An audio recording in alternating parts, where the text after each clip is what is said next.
BCB কর্মীরা আহত হচ্ছে, বিভিন্ন জায়গা কর্মীরা মার খাচ্ছে, আজকে এখান থেকে তাদের উদ্দেশ্যে কি বলবো। আজকেও সকালে ওনাদের যে সুপ্রিমো আমাকে বার্থডে উইশ করেছে, কিন্তু আমি একবারের জন্য ওনাকে আমি এই বিষয়ে কথা বলিনি। আমি একবারও ওনাকে বলিনি যে এইরকম ঘটনা হয়েছে। আইনের পথে চলবে, এবং সেটা আমি কালকেই রাত্রিবেলায় আমি পুলিশকে বলেছি কাউকে যেন না ছাড়ে। এবং ওনারা যখন আপনারা দেখেছেন এখন প্রতিটি জায়গায় যখন এই ধরনের ঘটনা ঘটে পুলিশ কিন্তু অ্যারেস্ট করছে, এবং যা যা মানে আইনের শাসন যা যা দরকার সেইভাবে কিন্তু সাজাও হচ্ছে অনেক জায়গায়। তো আমি বলে দিয়েছি কালকে যে কোনো অবস্থায় যাতে না ছাড়া হয়।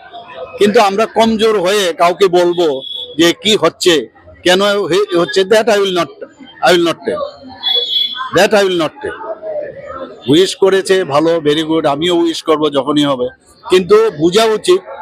এবং একদিকে বলছেন যে আমরা এই ধরনের যারা করছে এদের কোনো জাতপাত নেই, কোন ধর্মের কোন রাজনীতির গোষ্ঠীর আমরা জানি না। আবার আরেক দিক দিয়ে এই ছদ্মবেশে ওনারা এটা করছে, ওটা বোঝা উচিত এই রাজনীতি না করা।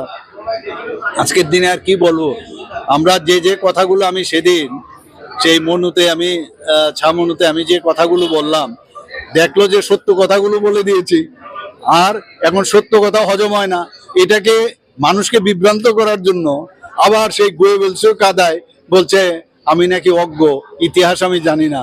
তো আমি দেখলাম যে পরের দিনেই এর সাথে সাথে আমাদের বিজেপির যে পেজ থেকে উনার উত্তর কিন্তু অলরেডি দিয়ে দিয়েছে যে কি কি বলছেন আর কি কি ইতিহাস ছিল। তো কি বলবো না, ওনারা তো এইভাবে রাজনীতি করে এসছেন, সামনে একরকম বলেন আর পিছনে আরেক রকম বলেন। আর এই ধরনের রাজনীতি মানুষ পছন্দ করছে না, মানুষ বুঝে। আমি সব কটার প্রশ্নের উত্তর ওনাকে আমি দেবো।